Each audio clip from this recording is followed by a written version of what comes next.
pessoal! Eu sou a Maria Clara e eu estou muito feliz em ter vocês aqui me assistindo. Como vocês sabem, eu adoro comer papinha e eu gosto muito de kiwi. E eu acho que hoje a mamãe vai preparar para mim uma papinha de kiwi. Maria Clara, você já está conversando com o pessoal de casa, né? Tô sim, mamãe. E você já contou pro pessoal de casa que hoje você vai comer papinha de kiwi? Já sim, mamãe. E é muito gostoso. Quem aí já comeu kiwi? Se você já comeu kiwi, deixe um like aqui no vídeo pra mim. Ai, e é tão gostoso. E hoje eu vou comer papinha. Se inscreva aqui no canal para não perder nenhum vídeo. Isso mesmo, pessoal. E hoje nós vamos fazer uma papinha de kiwi para Maria Clara. Então vamos lá aprender? Então vamos lá. Eu vou começar colocando nessa panelinha creme de cabelo. Ou pode ser creme de corpo, tanto faz. Tem que ser um creme branco.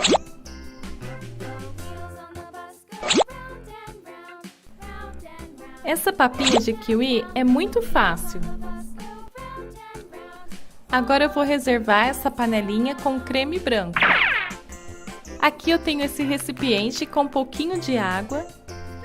E eu vou colocar aqui algumas gotinhas desse corante alimentício na cor verde folha.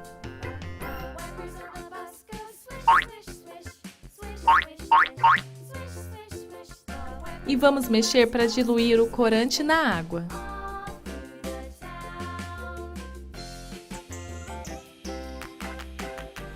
E agora eu vou colocar aqui esse corante diluído na panelinha com creme.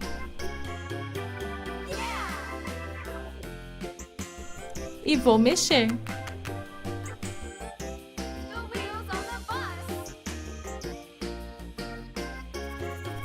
Ainda não está muito parecido com kiwi, então eu vou colocar mais um pouquinho de corante.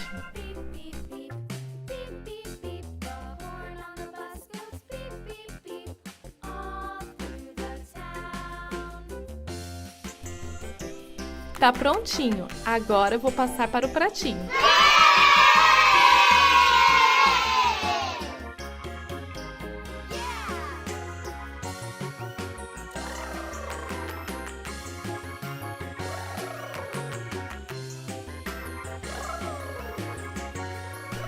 Agora, para ficar bem parecido com kiwi, eu vou usar essa massinha Play-Doh preta.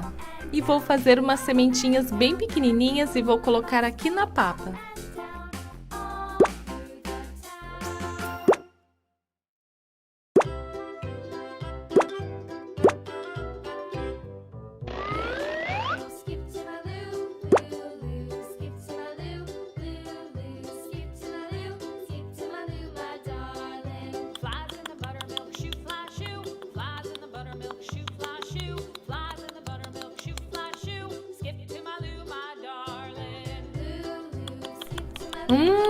A Maria Clara já está comendo a papinha dela. Está gostosa, Maria Clara? Tá demais, tá muito gostosa. E se vocês perderam algum vídeo de papinha, amiguinhos, continue aqui e assista mais vídeos.